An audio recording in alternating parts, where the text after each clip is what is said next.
Yo, Nego, Araya Records, Chick Production, Chrissy Gel War, Red Swan, Red Lanya, Critical War, Sakma Bad Boys, Elo.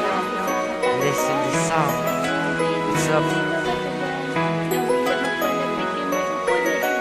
Tulang bilang ako nga palagaon sa subong kag-asa sa katapusan. Naniimugid ni mabatyagan nahuya magpalapit kay may upod nga iba. Ikaw lang bilang ako nga palagaon sa subong kag-asa sa katapusan. Naniimugid ni mabatyagan nahuya magpalapit kay may upod nga iba. Ang unata ka makita, ako kapangalipay kay imo nga yuhom sa kong gid ka panipay. Iskan hindi ko mahambal sa personal, ang ako nabatyagan tanik sa kanta ko na lang. Imo ni babatian because you are the one. Ang babae hindi sa hanon sa akong nga dugan.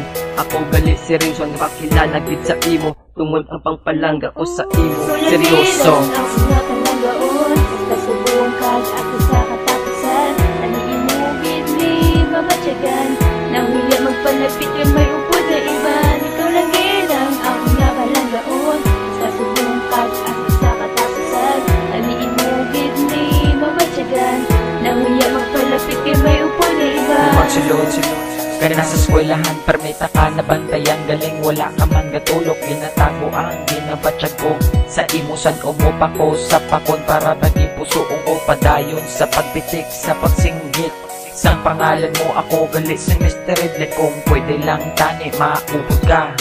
Lagaw ta nga duwa kung takasin yung balay. Istoryahon ng imo na nagsalon tanan nga tagis ang imo yang nga tatay man. Kung magsulod ka na sa eskwelahan, kung kis aga sinuplada, kung kis anaga beautiful eyes. Isa lang mahambal ko, ikaw ang pitik sang dughan. Kulang bilang ako nga palagaon basta subong kag-asa sa katapusan. Naniimugid ni mabatyagan nahuya magpalapit kay may upod nga iba.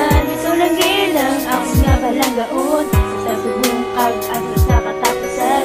Naniimugid ni mabatyagan nahuya magpalapit kay may upod nga iba. Yeah, sarang ikaw ang nakilala, parang kakugid sa imo. Ako ang nahuya, ano na lang imuon ko para imo mabatyagan. Yung sulat ko niyang kanta para imo pamatian. Di ko maniya umudot sa ako nagbuot para ikaw ang makilala sang ako. Lagi pusoon kay ikaw ang rason ng tanan kong mabutang. Salamat sa pagsalo sa topik ko ang palamig.